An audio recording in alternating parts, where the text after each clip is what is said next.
হে guys, আমি Swarnank and welcome to the new episode of my channel. তো এখন আমি কথা বলবো টাটা আইপিএলের 64 নম্বর ম্যাচ নিয়ে, যেটা হয়েছিল লখনৌ আর ডিসির মধ্যে। এটা একটা ফালতু ম্যাচ বলতে গেলে, কারণ এই ম্যাচটা হওয়া না হয় একই ব্যাপার প্লে অফসের ক্ষেত্রে যদি বলা যায়। তো 14ই মে এই ম্যাচটাতে ডিসি রান করেছিল প্রথমে ব্যাট করতে নেমে 20 ওভারে 208 রান 4 উইকেটে।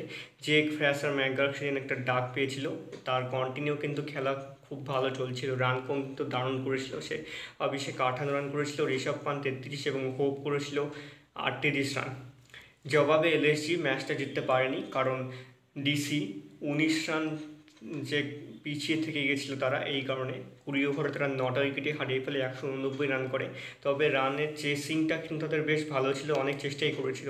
রাহুল করেছিল 5 রান, ডিকক 12 রান করেছিল, স্টোনিস 5 রান, দীপক 0 রান করেছিল। এইভাবে তাদের শুরুটা খারাপ ছিল, কিন্তু পরবর্তীকালে আরশাদ পুরান 61 রান করেছিল এবং আরশাদ করেছিল 58 রান। তো এইটা তাদের সাড়া জাগালো, পরবর্তীকালে সেই সাড়াটা আর শেষ পর্যন্ত জাগেনি। সেখানে ঈশান শর্মা 3টা উইকেট পেয়েছিল এবং বাকি 5জন প্লেয়ার একটা করে উইকেট পেয়েছিল। টোটাল 8টা উইকেট এবং একটা হয়েছিল রান আউট। তো ডিসি এই ম্যাচে 19 রানে জিতে যায়, কিন্তু তাদের প্লে অফসে আর যাওয়ার কোনো রকম আর সুযোগ থাকে না। তো এই ছিল আজকের ভিডিও। ভালো লাগে থাকলে অবশ্যই চ্যানেলটিকে সাবস্ক্রাইব করে দিও।